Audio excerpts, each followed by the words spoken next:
नमस्कार, मैं प्रगति अग्रवाल स्वागत करती हूं आपका राष्ट्रीय जगत विजन में।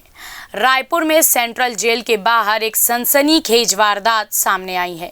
एक युवक ने पुरानी रंजिश के चलते 2 गोलियां चलाई है।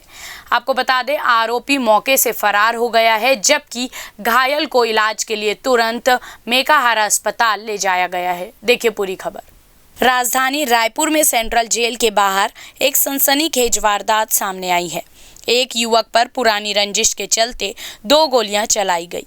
घटना के बाद आरोपी मौके से फरार हो गया, जबकि घायल युवक को तुरंत इलाज के लिए डॉक्टर भीमराव अंबेडकर अस्पताल यानी मेकाहारा ले जाया गया। युवक किसी से मुलाकात करने के लिए जेल गया था। मुलाकात के बाद जब वह बाहर निकला, तभी अज्ञात व्यक्ति ने उस पर ताबड़तोड़ 2 गोलियां दाग दी। गोली लगने से युवक गंभीर रूप से घायल हो गया। मौके पर मौजूद लोगों ने फौरन पुलिस को सूचित किया और घायल को अस्पताल पहुंचाया। घटना की सूचना मिलते ही पुलिस मौके पर पहुंची और जांच शुरू कर दी।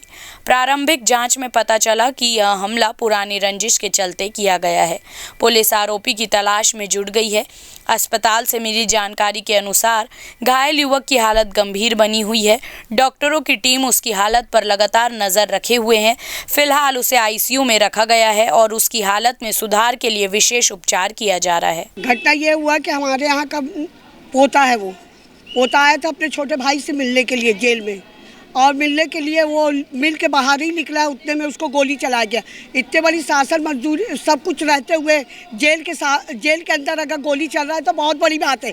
शासन क्या कर रहा है? सो रहा है क्या? शासन कुछ नहीं कर सकता क्या? शासन का जवाबदारी है क्या? पब्लिक की जवाबदारी है। अगर ऐसे ही अगर शासन को करना है तो छोड़ दे पब्लिक को, फिर जो होगा सो देखा जाएगा। थानागंज अंतर्गत मेकाहारा के पास एक घटना घटित हुई है, जिसमें शेख साहिल नाम का लड़का, जो कि कुछ दिन पहले ही जेल से छूटा है, ये अपने भाई शेख साहिल से मिलने गया हुआ था। तो बाहर आ रहा था और मेकाहारा की तरफ जा रहा था। उसी दौरान 3 लोग आए, जिसमें एक शाहरुख और एक शहनवाज। ये दोनों ने आकर एक देसी कट्टा नुमा हथियार से फायरिंग की है, जिससे उसके गले के पास चोट आई है। उससे पूछताछ में उसने बताया कि जो 3 लोग हैं, शाहरुख, शहनवाज और एक अन्य, तीनों ने उन पर पुराने रंजिश को लेकर उस पर वार किया है।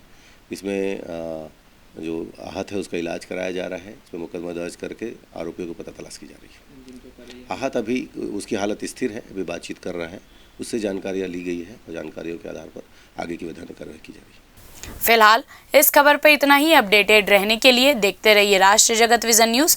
चैनल को लाइक करें, सब्सक्राइब करें, शेयर करें। नोटिफिकेशन के लिए बेल आइकन दबाना ना भूलें। नमस्कार।